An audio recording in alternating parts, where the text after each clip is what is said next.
Lembaga Penyiaran Publik Lokal, Radio Publik Kabupaten Sragen, Buana Asri, saluran informasi. Guyub Rukun Bangun Sukawati.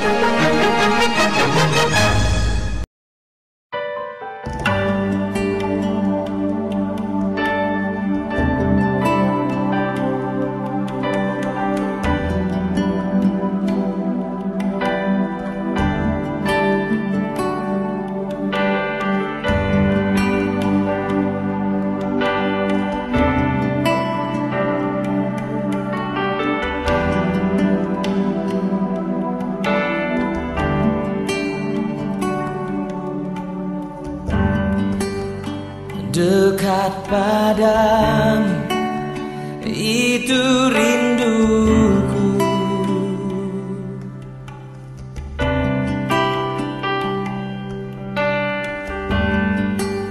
Setiap kataku, kau pun menunggu.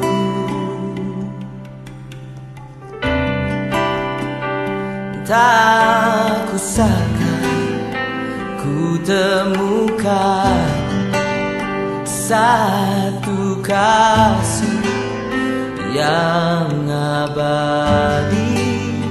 Kini ku datang dan ku bawa hidupku.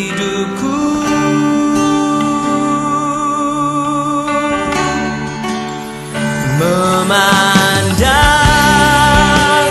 wajahmu, mengikuti kebaikanmu,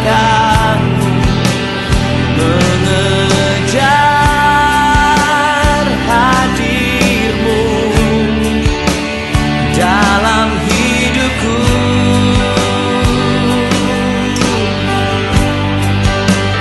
Membawa sembahku, menyatakan kebesaranmu, mengejar hadirmu dalam hidupku.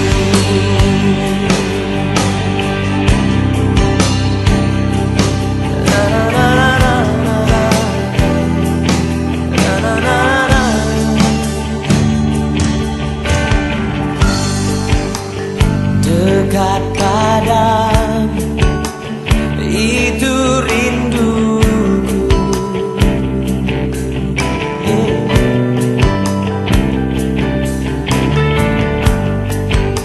Setiap kataku, kau pun menunggu.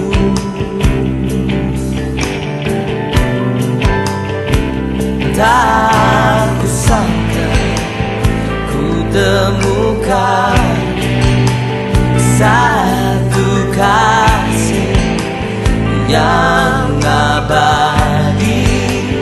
Kini ku datang dan ku bawa hidupku.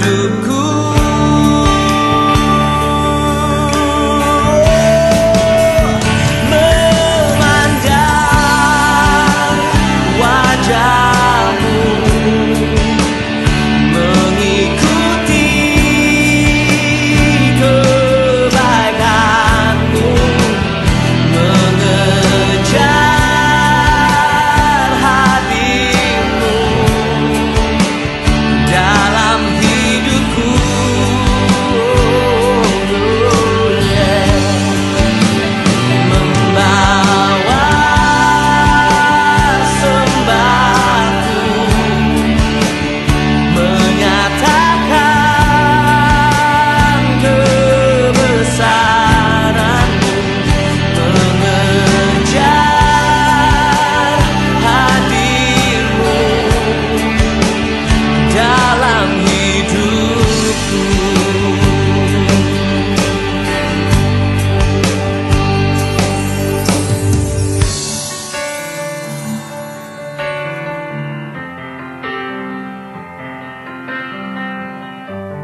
Ya, shalom sahabat Buana Asri yang dikasihi Tuhan Yesus.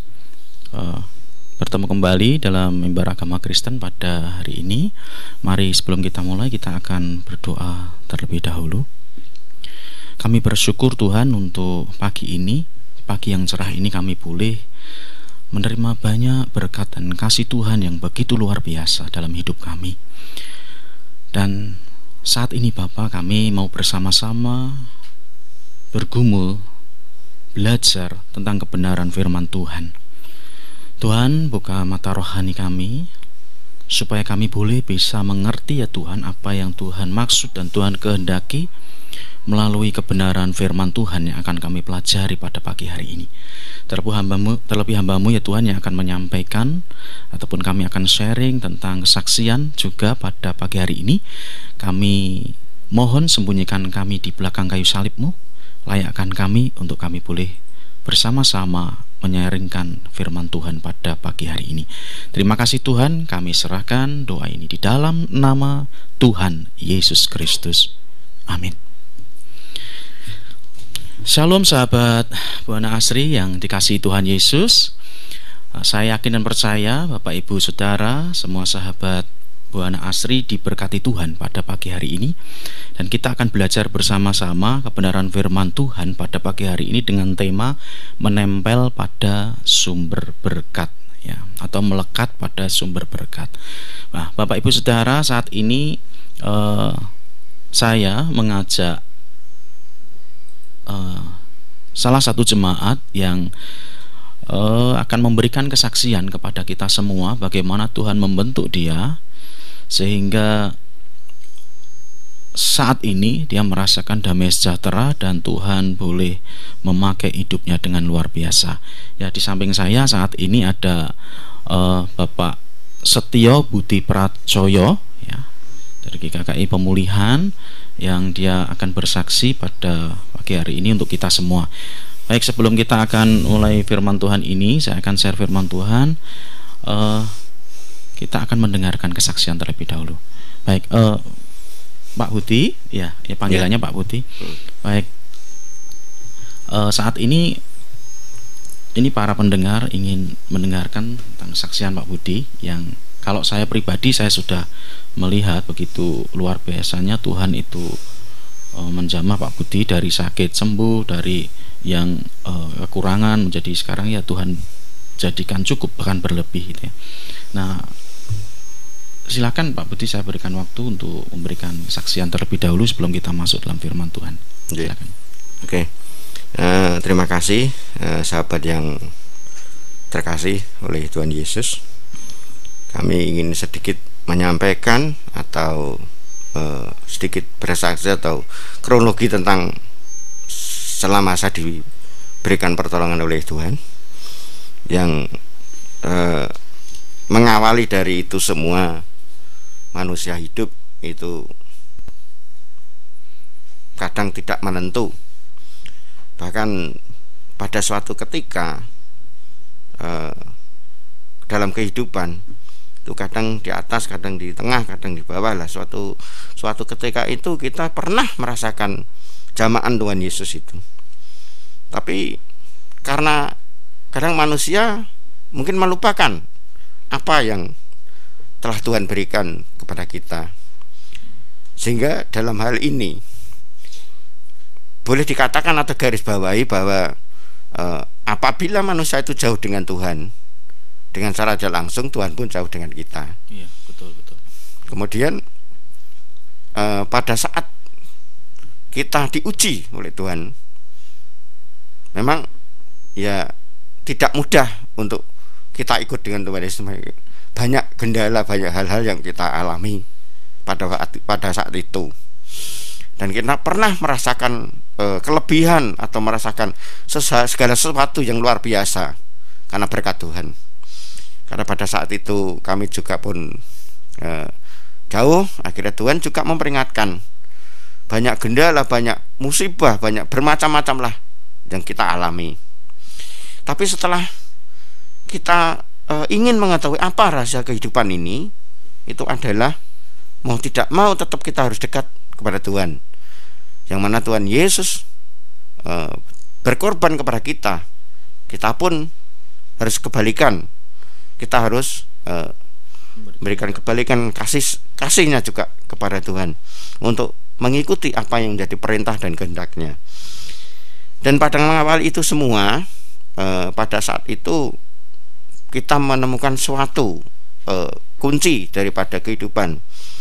Itu karena orang bilang itu ternyata kita itu harus dekat dan kita harus nekat atau ngeyel untuk mendekati Tuhan. Entah itu langsung kita diberikan pertolongan maupun tidak, kita harus terus. Kalau orang Jawa Timur mungkin dia bilang tuh bondo nekat kepada Tuhan, kan seperti itu. Makanya di dalam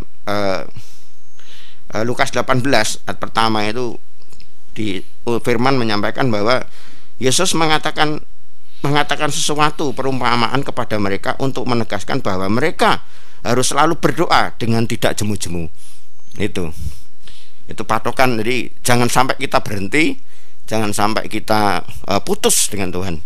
Karena dalam kehidupan di dunia ini dan sampai nantinya kita tetap harus dekat dengan Tuhan. Dan kita akan diberikan pertolongan yang sangat luar biasa.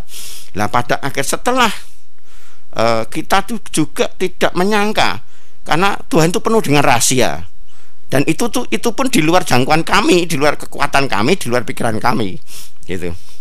Bahkan di lagu pun juga ada. Itu memang untuk mengakhiri lagu itu ada waktu Tuhan pasti yang terbaik lah di situ. Itu saya pegang. Dan rahasia Tuhan itu kita nggak akan ngerti. Tapi kuncinya kita harus ngerti maksud dan tujuan Tuhan itu apa. Ya, kuncinya itu. Jadi kalau di dalam Alkitab menyampaikan ada beberapa hal, yaitu tentang itu Pak yang carilah kerajaan surga dan kebenarannya. Ya, itu. Carilah kerajaan surga dan kebenarannya. Semua itu akan ditambahkan kepadamu. Itu pasti. Jadi utamakan dulu Tuhan, utamakan. Bukan yang pertama, tapi utamakan, itu kuncinya. Utamakan Tuhan dulu, ya, barulah yang lain, dalam artian itu. Jadi utamakan, bukan yang pertama tapi utamakan. Nah, di dalam proses kehidupan pada saat itu saya juga nggak menyangka-nyangka. Emang Tuhan itu punya rahasia dan itu di luar jangkauan kami, benar itu. Nah, suatu saat kita ketemu dengan teman, itu tidak sesuai dengan, ya memang kalau Tuhan itu memberikan ujian itu tidak akan melampaui batas kekuatan kita. Tidak mungkin. Jadi kekuatan kita misalnya dipersenkan 80%, Tuhan itu akan menguji kita paling 40 sampai 50% lah. Seperti itu. Jadi keajaiban Tuhan memang ajaib luar biasa. Setelah kita diuji pada saat itu, kami sudah mapan ekonomi pada saat itu. Tapi ya termasuk di Alkitab juga ada firman, di Ayub juga ada itu hancur-hancuran. Banyak yang nyun sewu, banyak yang menipu kita, banyak yang kita berkorban pada saat itu. Tapi setelah kita mengalami kehancuran itu, kita dekat dengan Tuhan. Akhirnya Tuhan memulihkan. Bahkan kita diberikan kelebihan yang sangat luar biasa. Seperti itu sampai akhir perjalanan. Karena apa? Kalau manusia berpikir itu tidak akan mungkin, ya. Tapi bagi Tuhan itu mungkin. Apa yang terjadilah gitu. Tidak ada yang mustahil di hadapan Tuhan. Nah, pada saat waktu itu mulai kita merangkak dan mulai berdiri berjalan, itu pada saat pandemi. Coba para pemirsa yang terkasih dalam Tuhan Yesus, coba jangan bayangkan dengan adanya bencana itu bukan hanya negara tapi seluruh dunia. Itu bayangkan memporak-porandakan ekonomi, memporak-porandakan pekerjaan dan sebagainya. Nah, pada saat itu anehnya itu kita malah diangkat oleh Tuhan. Tuhan Yesus luar biasa. Bahkan kita diberikan kesejahteraan, kelebihan. Nah, itu sedikit-cerita begini. Pada saat kami kondisi situasi terpuruk, suatu saat itu tidak tahu ya, Tuhan rahasianya luar biasa. Jadi Tuhan mengutus seseorang di tempat saya. Itu teman lama. Ternyata dia tuh sudah sukses, dia orang berhasil. Dia pegang di salah satu perbankan itu. Kemudian saya ditanya, ngobrol sampai pagi, hampir pagi itu ngobrol karena lama tidak ketemu. Akhirnya kami diberikan solusi. Kayak kita ngomong, karena kita juga keluarga, juga mempunyai keputusan sebagainya. Ya udah, ikut aku saja gini. Kita jalan-jalan, kita pelajari, Pak. Nah, kelebihan daripada Tuhan menuntun kita, ternyata kita tuh berikan kelebihan itu cara berpikir, kemudian profesionalisme, itu Tuhan tuh punya kepada kita. Jadi setiap kita diberikan tugas seperti itu luar biasa. Dan Tuhan pun tidak meninggal kita pada saat kita berangkat, ya, dari awal, pertengahan sampai akhir dalam perjalanan bekerja, keberhasilan itu selalu ada kelebihannya, ada keberhasilannya. Dan setiap saya menghadapi permasalahan, problem dalam pekerjaan itu, setiap malam kita menyampaikan, intinya gitu. Misalnya anak laporan kepada bapaknya, "Bapak, saya punya masalah seperti ini." Lah Tuhan pun turun tangan di situ. Jadi ikut bekerja karena Roh Kudus luar biasa. Roh Kudus bekerja, berperan atau di dalam kehidupan kita. Terima kasih. Mungkin sedikit yang boleh saya sampaikan. Itu tadi beberapa kronologi kehidupan, kesaksian sampai saat ini. Terima kasih juga kepada Tuhan Yesus yang telah memberikan pertolongan yang sangat luar biasa kepada kehidupan kami dan sekeluarga. Juga teman-teman itu kita sampaikan terima kasih. Baik saudara, demikian tadi kesaksian dari Bapak Setio Budi Prajoyo ya. Kalau saya pribadi sebagai gembala sedang dari beliau sangat melihat hal yang luar biasa ya. Jadi dulu itu dia sakit, sembuh, dulu itu dia pernah sukses, bangkrut, hancur-hancuran, habis, Tuhan pulihkan Bapak Ibu Saudara. Nah sekarang kita akan lihat dari kebenaran firman Tuhan yang sebagian tadi juga sudah disampaikan oleh Bapak Setio Budi Prajoyo ya. Kita akan lihat dalam Yohanes pasal 19 ayat 23 sampai 24. Dua ayat saja kita akan pelajari. Demikian firman Tuhan. Sesudah prajurit-prajurit itu menyalibkan Yesus, mereka mengambil pakaiannya lalu membaginya menjadi 4 bagian, untuk tiap-tiap prajurit 1 bagian. Dan jubahnya juga mereka ambil.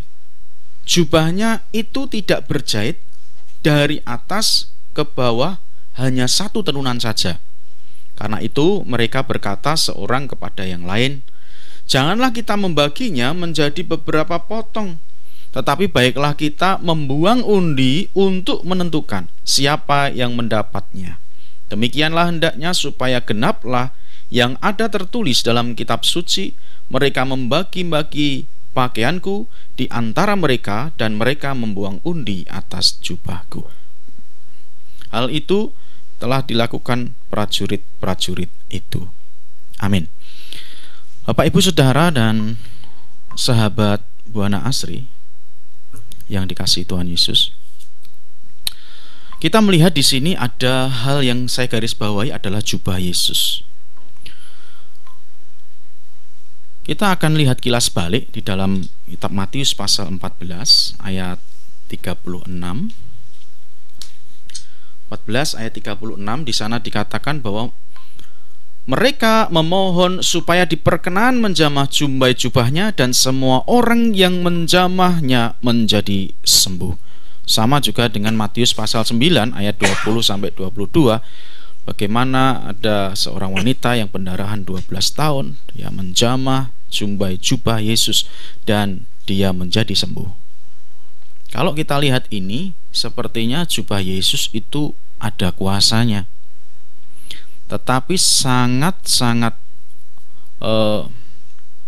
berbeda pada waktu jubah Yesus ini kok dijadikan undian, dibuang undi untuk para prajurit yang menyalibkan dia. Saya mau sampaikan Bapak Ibu Saudara, sedikit kita akan lihat bagaimana maksud daripada jubah dan kegunaan jubah. Jubah itu pastilah pelindung tubuh kita ya, yang melindungi kulit ini. Kemudian dia juga penutup tubuh ya, sama, tapi dia juga bisa juga memperlihatkan jabatan atau kekuasaan dari seseorang. Ya, saya pernah melihat dari kepolisian ataupun dari TNI itu pangkatnya di atas begini, ada bintangnya berapa, itu terlihat bahwa dia adalah seseorang yang memiliki jabatan dan kekuasaan yang besar. Atau kalau kita jalan-jalan ke kelurahan atau pas ngurus sesuatu di kelurahan, lihatlah Pak Lurah di sana juga ada pangkatnya begitu ya, di pundaknya gitu. Kita bisa lihat bahwa jubah itu bisa berbicara juga memperlihatkan kekuasaan seseorang atau jabatan seseorang. Ya. Tetapi kita akan pelajari, ya, kita akan pelajari. Bapak Ibu Saudara, apakah benar jubah Yesus ini berkuasa itu ya? Dan kita akan mempelajari itu lebih lagi pada waktu Yesus menyampaikan dalam Matius 11 ayat 28 sampai 29, bahwa ini banyak yang memiliki ayat hafalan ini. Marilah kepadaku yang letih lesu dan berbeban berat, aku akan memberikan kelegaan kepadamu. Di sana dikatakan bahwa bukan marilah jamah jubahku, bukan. Tapi Yesus mengatakan marilah kepadaku, datang kepada Yesus yang letih lesu dan berbeban berat. Juga dikatakan bahwa di Yohanes 10 ayat 10, aku datang membawa hidup dan hidup di dalam hidup yang berkelimpahan. Artinya bukan karena jubah Yesus orang mendapatkan mujizat, tetapi karena Yesus itu sendiri sang sumber mujizat itu. Bapak Ibu Saudara, saya mau sampaikan ada banyak orang Kristen sekarang ini mencari atau mengejar yang namanya mujizat, yang namanya berkat, yang namanya kesembuhan. Itu tidak salah, ya. Kalau mengejarnya dalam Yesus itu saya katakan itu tidak salah. Tetapi itu belum pas, Bapak Ibu Saudara. Lebih pas lagi harusnya orang Kristen mencari sumber berkat itu, mencari sumber kesembuhan itu, mencari sumber mujizat itu, yaitu Yesus itu sendiri. Nah, itu baru benar, Bapak Saudara. Seperti tadi disampaikan Matius 6 ayat 33, bahwa carilah dulu kerajaan Allah dan kebenarannya, maka semuanya akan ditambahkan, termasuk kesembuhan, termasuk mujizat, termasuk pertolongan dalam hidup kita. Bapak Ibu Saudara yang dikasihi Tuhan Yesus, saya ada satu ayat yang akhir-akhir ini terus saya baca. Di dalam khotbah saya baca, itu dalam Roma pasal 8 ayat 32. Roma pasalnya 8 ayat 32. Demikian firman Tuhan, Ia yang tidak menyayangkan anaknya sendiri, tetapi yang menyerahkannya bagi kita semua, bagaimanakah mungkin Ia tidak mengaruniakan segala sesuatu kepada kita bersama-sama dengan Dia? Saya lihat, saya pelajari satu ayat ini, ternyata pada waktu kita ini menerima Yesus, maka kita sedang menerima segala sesuatu dari Tuhan, kasih karunia dari Tuhan, termasuk janji Tuhan. Ini luar biasa.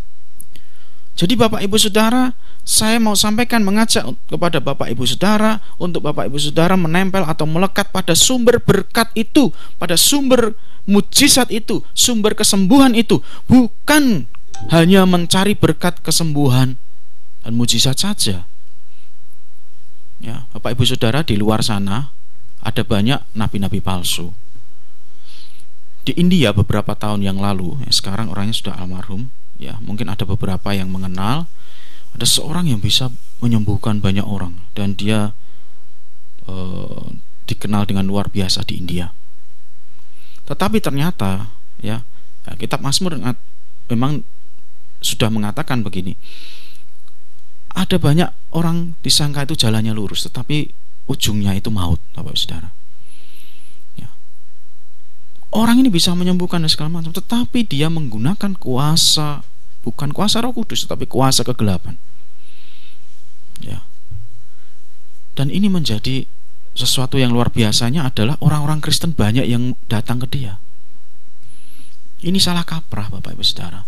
Kita sudah mengenal sang sumber berkat Yesus itu. Banyak yang mencari jubahnya Yesus saja. Itu yang saya maksud. Jubahnya apa? Ada kesembuhan di sana tadi ya. Ada mujizat, ada kelepasan, pemulihan dan sebagainya. Tetapi tidak mencari Yesus secara pribadi, akhirnya orang ini bisa tersesat, Bapak Ibu Saudara. Maka saya mengajak pada pagi hari ini supaya kita semua bisa mengenal Sang Sumber Berkat itu. Bapak Ibu Saudara, dari kesaksian Pak Budi tadi ya, sebetulnya itu masih banyak lagi kesaksian. Kalau itu diceritakan bisa 2 jam belum selesai, Pak Budi ya. Bisa 1 hari. Bisa 1 hari tidak selesai. Karena saya yang sering diajak cerita, dan memang itu adalah suatu yang nyata. Saya berpikir ini luar biasa sekali, ini pertolongan Tuhan yang luar biasa. Saya sering menyampaikan kepada Pak Budi, Pak, ayo nempel pada Tuhan Yesus ya. Kita nempel sama Sang Sumber Berkatnya. Jangan cari jubahnya, saya pikir. Ini memang Tuhan lakukan luar biasa ya kepada Pak Budi dan juga keluarganya. Mulai dipulihkan, dan saya melihat ada banyak hal yang luar biasa ya. Bapak Ibu Saudara yang dikasihi Tuhan Yesus, dan saya juga melihat ada hal yang berbeda dari Pak Budi ini adalah dia itu nekat itu artinya memberikan persembahan kepada Tuhan yang dulu tidak pernah dia lakukan ya. Kalau di gereja kami ada perpuluhan, Bapak Ibu Saudara, dia memberikan perpuluhan, biasanya dia tidak pernah melakukan itu. Nekat, tetapi saya melihat, waduh, berlipat kali ganda janji Tuhan itu memang benar-benar terjadi untuk Pak Budi. Bapak Ibu Saudara yang dikasihi Tuhan Yesus, tapi saya tidak akan membahas tentang perpuluhan itu, tetapi saya mau sampaikan yang luar biasa bahwa kalau kita menempel pada Sang Sumber Berkat, maka berkat itu akan dialirkan. Kalau kita menempel pada Sang Sumber Mujizat, maka mujizat itu akan dialirkan. Dan kalau kita menempel pada Sang Sumber Kesembuhan, maka kesembuhan itu terjadi, Bapak Ibu Saudara. Bapak Ibu Saudara yang dikasihi Tuhan Yesus, karena kasih-Nya yang begitu luar biasa Tuhan itu kepada kita, dan pada waktu kita menempel pada sumber berkat itu, maka yang terjadi tidak hanya hal-hal yang seperti itu saja yang bersifat mujizat, kesembuhan, pemulihan, tidak. Tetapi kalau kita baca dalam Yohanes 14:12, itu dikatakan bahwa kita ini diberi kuasa. Kita diberi kuasa, Bapak Saudara. Nah, kuasa ini untuk apa? Kuasa ini untuk kuasa berbagi. Kuasa ini adalah kuasa untuk menyampaikan firman Tuhan. Kuasa ini adalah kuasa yang mendampingi kita untuk memberitakan Injil. Karena kita melekat pada Tuhan, kita akan dilengkapi dengan perlengkapan senjata ilahi. Dan Bapak Ibu Saudara, ini yang mau saya tekankan di akhir perjumpaan kita adalah bahwa Yesus ini di masa Paskah sudah mati untuk kita di atas kayu salib. Dia tidak menghancurkan dosa saja, Bapak Ibu Saudara, tapi dia juga menghancurkan kutuk, dia menghancurkan sakit penyakit. Karena kitab Yesaya sudah katakan, sebetulnya penderitaan kitalah yang ditanggungnya, oleh bilur-bilurnya kita menjadi sembuh. Tuhan Yesus tidak hanya menghancurkan atau membebaskan kita dari dosa, tetapi dia juga memberikan kesembuhan, mengalahkan kutuk-kutuk,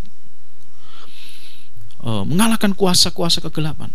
Sehingga kita, Bapak Ibu Saudara, orang percaya ya, setelah kita menempel pada Sang Sumber Berkat, kita juga harus bisa menjadi saksi bahwa Yesus Kristus adalah Tuhan yang baik. Yesus Kristus adalah Tuhan yang benar. Yesus Kristus adalah Sang Sumber Berkat itu. Itu yang mau saya sampaikan pada pagi hari ini. Tuhan Yesus memberkati kita semua. Amin.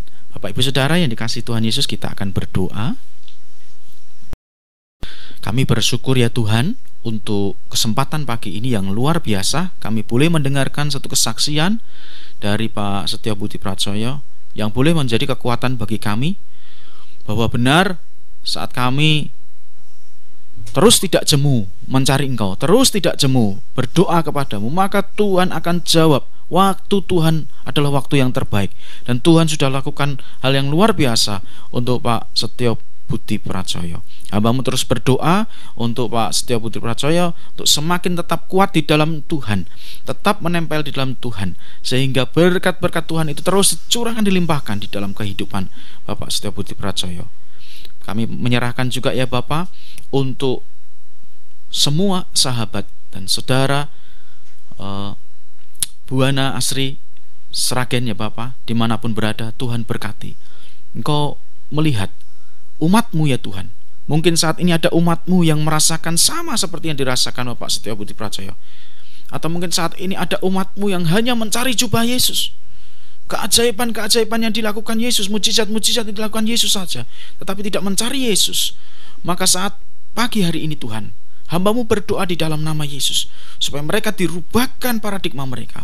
Mereka mau mencari Yesus. Saat mereka mencari dan mendapatkan Yesus, sang sumber berkat itu, maka berkat itu dilimpahkan dalam hidup mereka, maka kesembuhan itu dilimpahkan dalam hidup mereka, maka pemulihan dilimpahkan dalam hidup mereka, dan tidak ada yang mustahil bagi orang-orang percaya.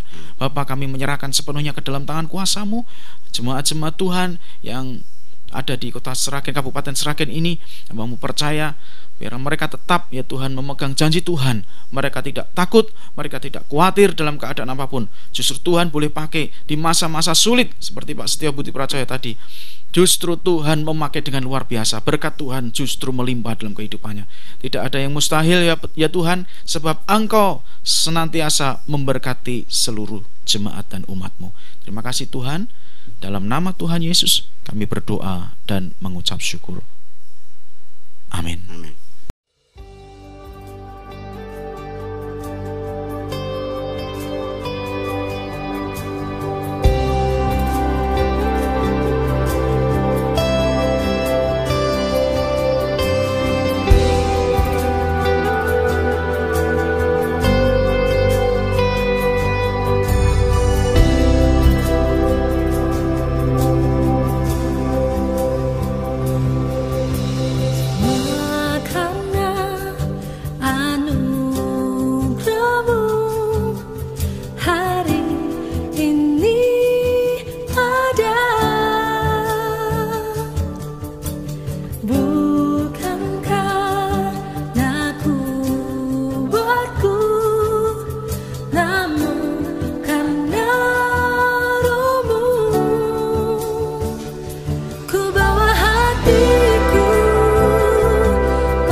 Lembaga Penyiaran Publik Lokal, Radio Publik Kabupaten Sragen, Buana Asri, saluran informasi. Guyub Rukun, bangun Sukawati.